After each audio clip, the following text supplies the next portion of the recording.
Beechcraft is the story of an American aviation icon who made it to the top with its cutting-edge, non-conforming designs, yet could not remain independent forever. The company and their planes are known throughout the world as an innovator in civilian aviation, yet has consistently answered the United States call for specialized military aviation solutions. In Tullahoma, there stands a living chronology of one company's incalculable impact on aviation. Stroll with me on a beautiful Tennessee day on Sinjin Smy's Museum Review, Beechcraft Heritage Museum. It's at this point you head into your first hangar. Time and time again, you find yourself next to and peering in aircraft that are both historically significant and beautifully restored. If you are a post-World War I but pre-World War II aviation enthusiast, this may be your Valhalla.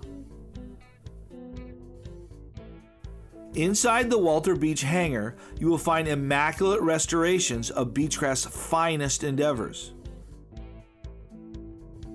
Included is the very first production aircraft, the Model 17R1 Staggerwing, serial number 0001.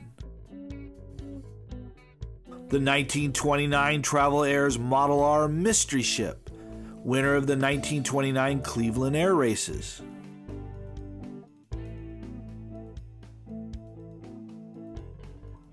Numerous other Staggerwings.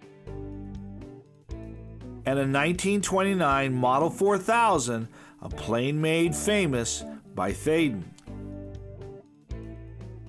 Moving in the Chiette hangar, the quality of aircraft and amazing access continues. Now the displays are more directed to show the visitor how Beechcraft aircraft have been utilized through the years. Included is a display on cargo hauling to exotic locations, military twin-engine training, specialized attachments, and how Beechcraft utilized different power sources. In a shout out to the level of dedication to the cleaning crew, almost every aircraft was devoid of dust, even on the roof. The last location is the 36,000 square foot Boast hangar. This is where you will find the bulk of the museum's displays and most of the modern aircraft. The who's who of the Beechcraft stable can be found, including the Bonanza in multiple configurations, including a twin-engine version, the Baron, the Model 18 Twin Beech, the Olive Ann Beech Staggerwing with uncovered wings so visitors can see both the complexity and artistry it took to produce such a fine aircraft, the Musketeer, the Model 45 Mentor, the A36 Bonanza known as the Around the World Bonanza,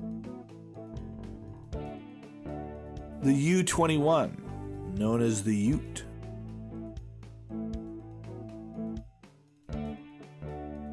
something I found personally interesting was the cutaway version of the Bonanza that was used as evidence in numerous legal battles. Yet this hangar seemed overshadowed by a lurking presence in the back.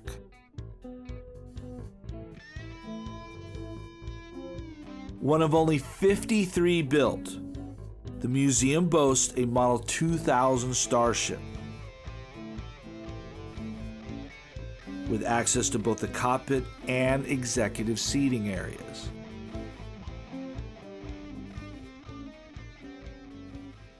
So how does the Beechcraft Heritage Museum stack up to the brutal rating scale known as Sinjin Smy's Air Museum Review?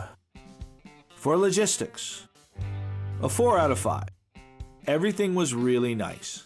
There were restrooms at each hangar, plenty of parking, and once you were inside, the air conditioning made you able to appreciate the beauty of these aircraft and not the high heat and humidity of a typical Tennessee summer afternoon. Not sure how you would do it given the physical location, but there doesn't seem to be a good flow as you move from building to building. They just seem to stand alone. Static displays. 3 1/4 out of 5. This was the toughest grade to give because of the high quality of each of the displays. While they were all polished and looked ready for flight, to an unpassionate eye, it looks like a bunch of the same kind of airplanes.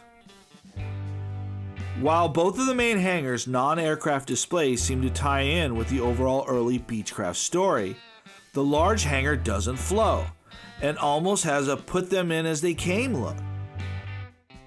Uniqueness. 4 out of 5. If you are looking for weapons of war, this isn't the museum for you. But if you want to experience the birth of aviation up close and personal, then this is a must-see. It doesn't hurt that Beechcraft is also the manufacturer of the world's sexiest aircraft. Whether in the air or on the ground, the world's undeniably sexiest airplane of all time is the Beechcraft Duke. The museum is home to the very last Duke to ever come off the assembly line. User friendliness. 4.5 out of 5. The museum is the most open to individual exploration of any museum with the level of quality displays in the world. The only difficulty was getting to the museum from the town of Tullahoma. Once you get close to the museum, signage is actually very good, but it is a little difficult finding the initial road. Public connections. 3.5 out of 5. When you first arrive, you're met at the Beech Center by a museum representative that gives you a quick 10-minute history of the museum and the important people who made it possible. After that, you're pretty much on your own.